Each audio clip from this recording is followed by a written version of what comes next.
Irán está bajo ataque. ¿Quiere realmente el pueblo iraní derrocar un régimen que les oprime y el regreso del Shah? Lo que vemos hoy es parte de una guerra híbrida contra el pueblo iraní que se ha desatado durante 47 años desde el triunfo de la Revolución Islámica, pero este asedio tiene sus raíces un poco antes. En este programa te lo explicamos con datos, documentación e información veraz, esa que ni los grandes medios ni Google te mostrarán. Vamos a los inicios. Tanques y helicópteros reprimen a manifestantes en Teherán. Es el 8 de septiembre de 1978 y el régimen monárquico del Shah asesina a miles de manifestantes pacíficos. Es la matanza del Viernes Negro, punto de no retorno para la caída del reinado de Estados Unidos y Gran Bretaña, los verdaderos controladores de la monarquía Pahlavi.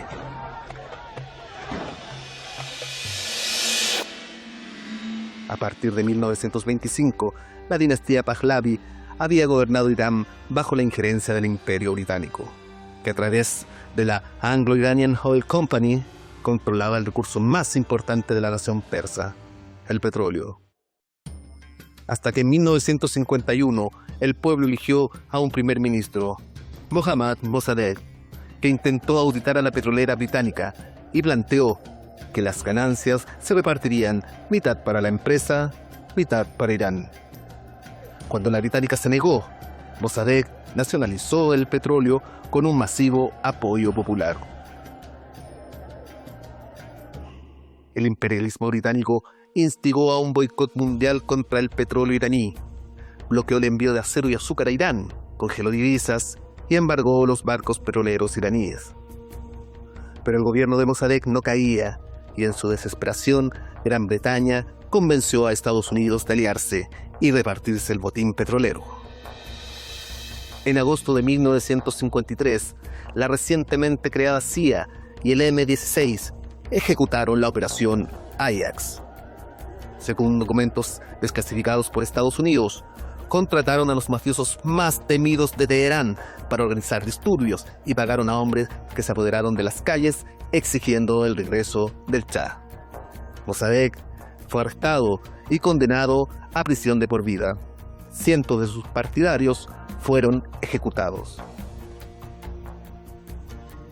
Estados Unidos reinstauró la monarquía del Shah con una policía, Savak, entrenada por la CIA y el Mossad, que reprimió sistemáticamente al pueblo. Al poco andar, promovió una revolución blanca, que incluyó desde la occidentalización de la cultura hasta reformas como la agraria, que destruyó las estructuras tradicionales del campo y provocó migración masiva a las ciudades. Cansado de la represión, la pobreza, la corrupción y el entreguismo, el pueblo se rebeló en 1977. A cada protesta se respondía con masacres. Aumentaron las huelgas y una movilización popular unió a toda la oposición. En enero de 1979, el Shah y la emperatriz arrancaron declarando que tomarían unas largas vacaciones en el extranjero. 2 semanas después, el ayatolá Ruhollah Khomeini regresó de su exilio a Irán en medio de ovaciones. El régimen del Shah se derrumbó definitivamente el 11 de febrero y Khomeini asumió, siendo una de sus primeras medidas, el histórico referéndum de abril de 1979, en el que un 99% de los iraníes votó por organizarse como República Islámica. El poderío de Estados Unidos llegó a su fin.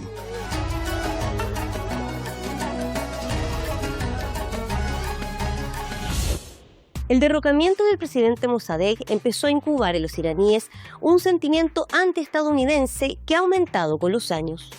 Primero por el apoyo incondicional de Estados Unidos a la cruenta dictadura del Shah Pahlavi.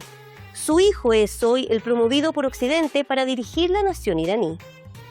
Bueno, resulta que 8 meses después del triunfo de la Revolución Islámica, el presidente norteamericano Jimmy Carter invitó a Pahlavi a Estados Unidos para recibir tratamiento médico.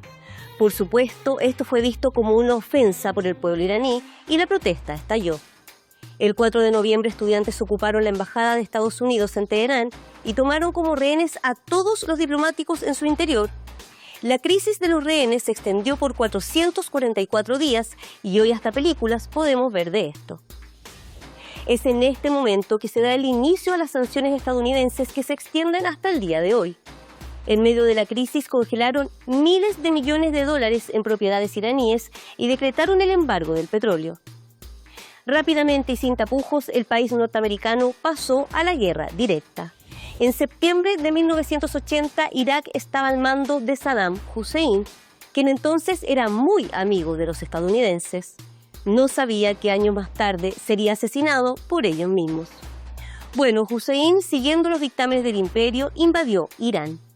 Durante 8 años, Estados Unidos apoyó con armas, inteligencia militar, soldados y junto a sus aliados entregaron materiales para el uso criminal de armas químicas contra los iraníes.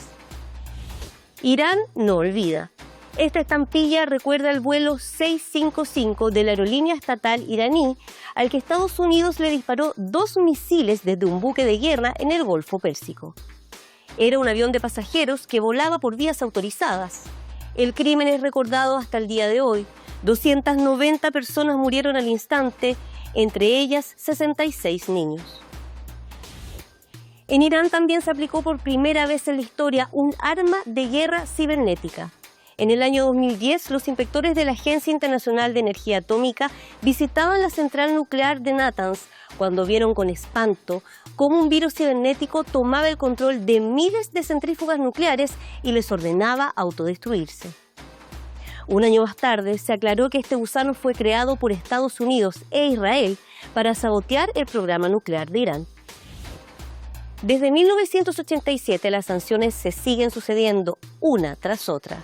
Bloqueos, prohibición a otros países de comerciar con Irán, sanciones por terrorismo y aislamiento diplomático por ser parte del supuesto eje del mal, restricciones en tecnología e imposibilidad de usar el sistema SWIFT para transacciones internacionales, sanciones económicas a entidades y científicos nucleares. Las acusaciones también van sumando: fundamentalistas, opresores de mujeres, terroristas, utilización de la energía nuclear para la guerra. Es que el tema nuclear ha sido central para intentar justificar agresiones contra el país persa en los últimos 25 años, a pesar de que Irán ha firmado todos los acuerdos de la Agencia Internacional de Energía Atómica y ha demostrado su desarrollo para la medicina, la agricultura, para el desarrollo pacífico.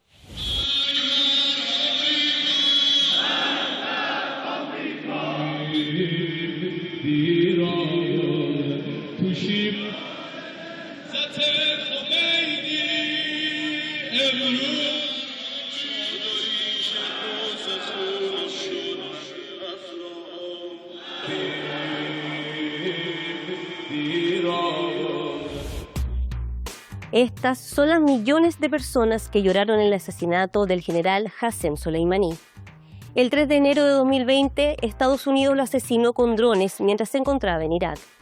Soleimani no solo era el oficial militar iraní de mayor rango después del ayatolá Ali Khamenei, también era el más querido, con un 85% de aprobación.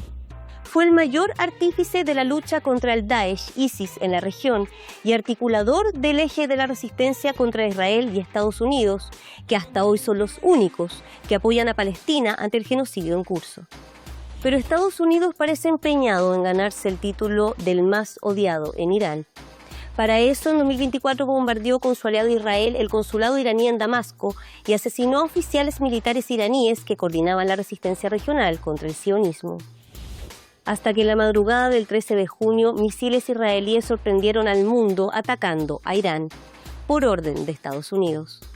Durante 12 días dijeron defender al mundo de posibles y futuras bombas nucleares inexistentes, pero la realidad es que fueron asesinadas más de 3.000 personas, entre ellas destacados científicos y también profesoras, niños, periodistas, mientras dormían. Irán respondió con la Operación Verdadera Promesa 3 y atacó a Israel con misiles balísticos y drones que penetraron la supuestamente impenetrable defensa israelí.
Así llegamos hasta el día de hoy, en que protestas pacíficas por la devaluación de la moneda, el real, producto de las sanciones y bloqueos, se convierten repentinamente en violentas y llevan el rostro del Shah.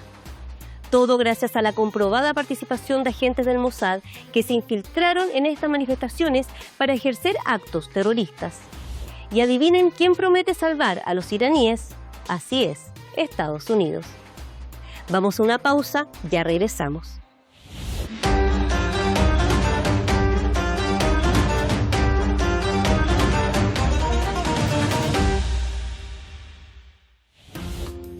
Está con nosotros ya aquí desde Venezuela Naile Manjarrés, escritora, investigadora y estudiante de lengua y cultura persa. Ella es una mujer latinoamericana que conoció de primera mano la cultura y al pueblo iraní. Naile, muchas gracias por estar hoy día con nosotros. Primero preguntarte por todos estos años de bloqueo comercial y sanciones desde el año 1979, ¿cómo esto impacta en la realidad del pueblo iraní? Y cómo tú, viajando desde Venezuela, que es un país también bloqueado por Estados Unidos, lo viviste. Mi primera impresión al momento de llegar a Teherán, la capital, y durante un recorrido que pude hacer por 4 ciudades, durante esos meses que estuve allá, era el tema de lo económico que era el acceso a la salud, a los medicamentos, a la comida, al agua. El agua casi que lo ofrecen en la calle sin tú pedirlo. Y eso también tiene mucho que ver con la conciencia de la sociedad, que parece que se impone a las consecuencias del bloqueo. Irán en su constitución tiene establecido que la salud, la educación, los medicamentos, la alimentación, la vestidura son artículos de primera necesidad, son derechos, no son privilegios. Entonces, ¿lo que está en la Constitución se ve realmente en la vida cotidiana de los iraníes? Eso es algo que rara vez ocurre en muchos países, que la Constitución salte a la vida real, ¿no? Suena idílico incluso, pero te estoy diciendo que es la verdad, es lo que pude experimentar. Y entonces, que tú tengas un Estado que pone la educación en primer lugar, que tengas una sociedad que se levante cada vez que aparece una maestra de escuela, o que se da el puesto cada vez que aparece un maestro de escuela, porque en ese lugar tienen la cultura. Que tú tengas una sociedad que cobija a afganas y afganos, luego de que no puedan estudiar en sus países tomados por el régimen talibán. Que tú tengas una sociedad que acoge a africanos, víctimas de la expoliación de esos países de origen, ¿no? Que tú tengas un Estado que hace eso al mismo tiempo que lo hace con sus conciudadanos, que los niveles de educación que a los que llegan las mujeres en Irán, difícilmente nosotros podamos tener acceso en Latinoamérica e incluso en América del Norte. ¿Por qué? Porque tienen costos, porque requiere un endeudamiento. allá es un asunto de primera necesidad. Muchachas de 30 años ya con, no sé, 2 maestrías, una maestría y un doctorado. ¿Me explico? Jóvenes. Claro, también es otra cultura. También hay que entrar en el detalle de lo que exige de los creyentes el mismo Islam, que los llama a elevar el conocimiento, ¿no? Naile, tú hablaste de la educación de la mujer iraní. Justamente sobre eso quería preguntarte, ¿cómo se enfrenta una mujer latinoamericana a la narrativa instalada sobre el uso del hijab y la opresión de la mujer versus lo que te encuentras cuando ya estás en Irán? Siendo amante de la cultura persa y teniendo toda la intención de ir a estudiarla por lo fascinante que me parece, fui víctima de la misma propaganda occidental sobre Irán. El nivel de cubierta que yo me fui a Irán esa primera noche que yo llegué, ¿no? Me sentía hasta avergonzada, porque no era necesario. Llegué al aeropuerto y no era esa la realidad. Ahí fue donde yo fui entendiendo el tema del chador, el tema de qué tipo de hijab, ¿no? El tema de que el velo negro es la vestimenta utilizada en instituciones gubernamentales y de forma oficial, pero también es asumida como un orgullo y un honor por las mujeres más religiosas. No es una imposición. Y al mismo tiempo no es así como se visten la mayor cantidad de las mujeres iraníes, no es real. Hay muchos tipos de mujeres iraníes. Y yo te lo voy a decir sin que me quede nada por dentro. Mi estado de alerta, establecido desde que nací como mujer en una sociedad latinoamericana, se redujo como al 5% desde que yo estuve en Irán. Y esto lo entenderán quizás los movimientos feministas más que todo, o quienes luchan por la conciencia de género, por los derechos de la mujer. El tema de no ser vista como un pedazo de carne. El tema de poder andar en un espacio sin que nadie te falte el respeto y nadie te acose. El tema de estar en un vagón de metro y poder estar sentada, tranquila y que nadie te falte el respeto. O que tengas tu propio vagón para ti y para tus hijas.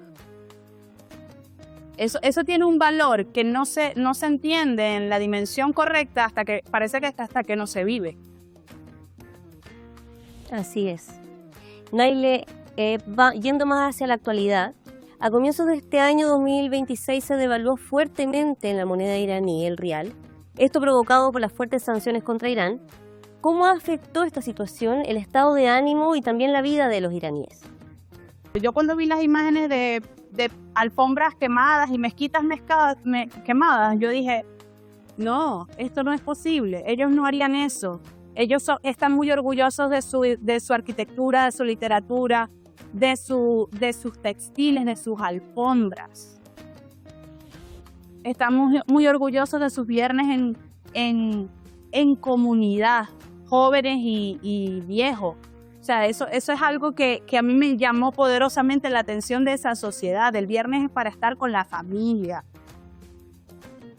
Y pensar en iraníes que mataran niños, eso solamente es para que eso quede en el imaginario de quienes desconocen profundamente esa realidad, que nunca se van a acercar, pues existen demasiadas alertas para que uno se acerque siquiera como turista a Irán.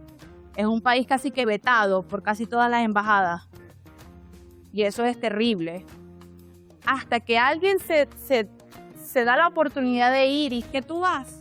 Y cómo tú puedes vivir en un país que te puede ofrecer ese nivel de luz, ese nivel de tranquilidad, ese nivel de pacifismo, ese nivel de generosidad, de hospitalidad, de respeto por lo que son y respeto por el otro, de querer saber cómo eres tú que eres de afuera, de incluso no saber el nivel de desconocimiento y de irrespeto que hay afuera sobre ellos. El hecho de que haya personas afuera que los llame terroristas y los meta a todos en una bolsa como a esos árabes y no son árabes ni siquiera y los metan en ese saco. El hecho de que crean que es lo mismo los talibanes en Afganistán que la República Islámica en Irán. Esa distorsión, esa disonancia cognitiva que ha sabido crear la propaganda estadounidense es muy conveniente para Estados Unidos, pero se cae por sí misma en Irán. El nivel de solidaridad de las personas, porque eso sí lo viví en la guerra. Ahorita si quieren pueden volver a salir y decir no, que el Shah y hacer unas protestas de unas cuantas personas. pero la gran mayoría de la población, y lo digo sin que me quede nada por dentro, es la que sale a defender al proceso de gobierno, al proceso de revolución islámica, a la soberanía iraní, luego de que ocurren los destrozos y de que ocurren los crímenes de lesa humanidad que se desatan cada vez que ellos deciden intentar tomar el poder en Irán. Y otra cosa que hay que tener en cuenta, que no nos cuentan a nosotros, y nosotros quizás debemos contarlo más. Ya Irán sabe lo que es un golpe de Estado de la CIA.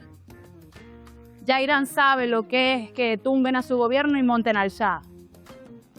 Y en ese momento, con Mossadegh, no era una república islámica. Ahorita se habla de la república islámica por azuzar los pensamientos y los sentimientos de quienes no quieren el Islam dentro de Irán. Eso está bien y es válido. Esas personas pueden convivir en total normalidad en Irán. Constitucionalmente está establecido que pueden estar transitando y viviendo con normalidad, incluso profesando su fe, si esta no atenta contra la vida de los demás, ni atenta con el libre derecho de los musulmanes a profesar su fe, ¿no? Esa es la verdadera convivencia, la verdadera interreligiosidad. Bueno, y ahora vienen las protestas en Irán y mucha información en Occidente de que el gobierno iraní está asesinando a los manifestantes, incluso con fotografías de supuestos asesinados que están vivos, o mujeres sacándose el hijab que en realidad son francesas en París. ¿Cómo analizas todo esto, habiendo constatado ya la diferencia entre la propaganda y la realidad del pueblo iraní? Esos comentarios que asusan, eso de que queremos el Shah y queremos quitarnos el hijab y todo eso no cala en el iraní promedio.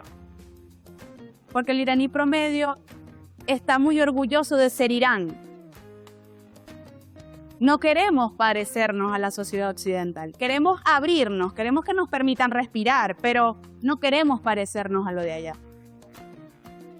Y hay un paralelismo tan fuerte entre lo que es Venezuela e Irán, que yo digo, Dios mío, ok, la diáspora iraní está en Canadá, la diáspora venezolana está en Madrid. Y resulta que parece que esa diáspora es la que lleva la voz cantante en medios de comunicación y redes sociales sobre lo que ocurre en el país de origen y lo que le sucede a los ciudadanos que se quedaron allí. Y en el caso de Venezuela, que nos quedamos aquí. Gracias, Naile, por contarnos tu experiencia.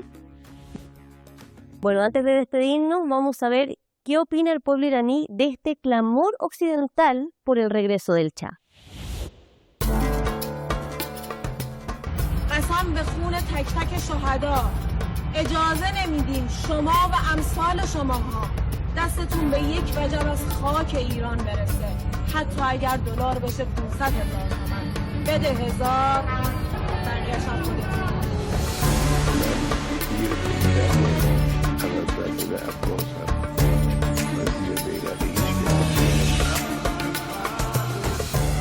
من زیر بیرق عوض نزد عباس هم من زیر بیرق هیچ کسی دیگه نمیرم.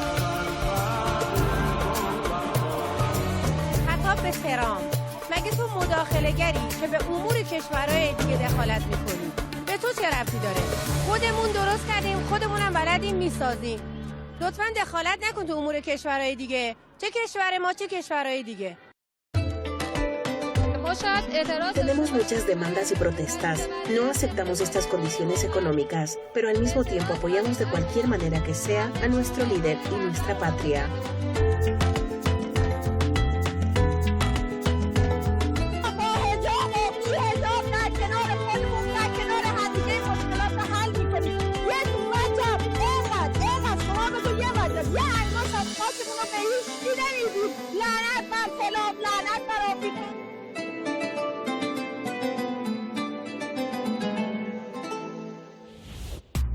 El pueblo iraní, orgulloso de su historia y de su cultura, ha logrado sobreponerse a cada uno de los ataques de Estados Unidos. Desde la intervención norteamericana para el derrocamiento del presidente Mossadegh hasta hoy, han pasado casi 73 años de intervencionismo estadounidense. Un golpe de Estado, infinitos bloqueos y sanciones económicas y diplomáticas, asesinatos selectivos y ataques con misiles, mentiras, infiltraciones. La pregunta es, ¿y esto a quién le conviene?